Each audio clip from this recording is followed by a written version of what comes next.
بسم اللہ الرحمن الرحیم۔ شروع کرتا ہوں اللہ تعالیٰ کے نام سے جو بڑا مہربان اور نہایت رحم کرنے والا ہے۔ السلام علیکم دوستو۔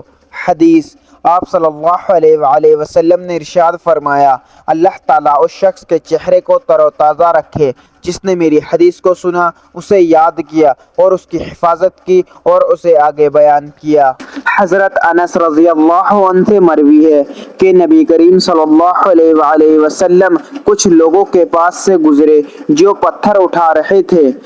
آپ صلی اللہ علیہ وآلہ وسلم نے فرمایا، یہ لوگ کیا کر رہے ہیں؟ لوگوں نے کہا کہ یہ پتھر اٹھا سختی قوم مضبوطی حاصل کرنا چاہتے ہیں۔ نبی کریم صلی اللہ علیہ وآلہ وسلم نے فرمایا، کیا میں تمہیں اس سے بھی قوت والی یا مضبوط چیز نہ بتلاؤں؟ یا اسی طرح کی کوئی بات کہی، وہ شخص جو غصے کے وقت اپنے آپ کو قابو میں رکھتا ہے وہ اس سے زیادہ قوت والا اور مضبوط۔ اور ایک روایت میں ہے کہ نبی کریم صلی اللہ علیہ وآلہ وسلم کچھ لوگوں کے پاس سے گزرے جو ایک دوسرے سے کشتی کر رہے تھے۔ آپ نے پوچھا، یہ کیا کر رہے ہیں؟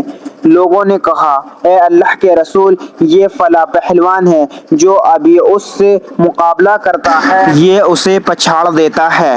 رسول اللہ صلی اللہ علیہ وآلہ وسلم نے فرمایا، کیا میں تمہیں اس سے بھی بڑے پہلوان کے بارے میں نہ بتاؤں؟ وہ شخص جس پر کسی دوسرے آدمی نے ظلم کیا تو وہ اس نے اپنا غصہ پی لیا، اس طرح وہ خود پر بھی غالب آ گیا۔ حضرت ابو ہریرہ رضی اللہ عنہ سے مروی ہے کہ ایک آدمی نے کہا، اے اللہ کے رسول، میرے رشتہ دار ہیں، میں ان سے ملتا ہوں، وہ مجھ سے دور ہوتے ہیں، میں ان سے نیکی کرتا ہوں، وہ مجھے تکلیف دیتے ہیں، میں حلم و برداری والا ہوں، وہ جاہل قسم کے لوگ ہیں۔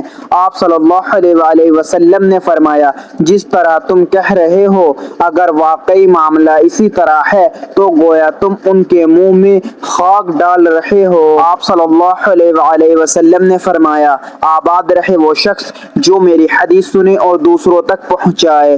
اللہ تعالی ہم سب کو ان پیاری احادیث مبارکہ پر عمل کرنے اور اپنی زندگیوں کو سنوارنے کی توفیق عطا فرمائے، آمین۔ مزید اسی طرح کی اسلامک ویڈیو دیکھنے کے لیے چینل زما ملک کو سبسکرائب کر لیں اور ویڈیو کو لائک اینڈ شیئر ضرور کریں اور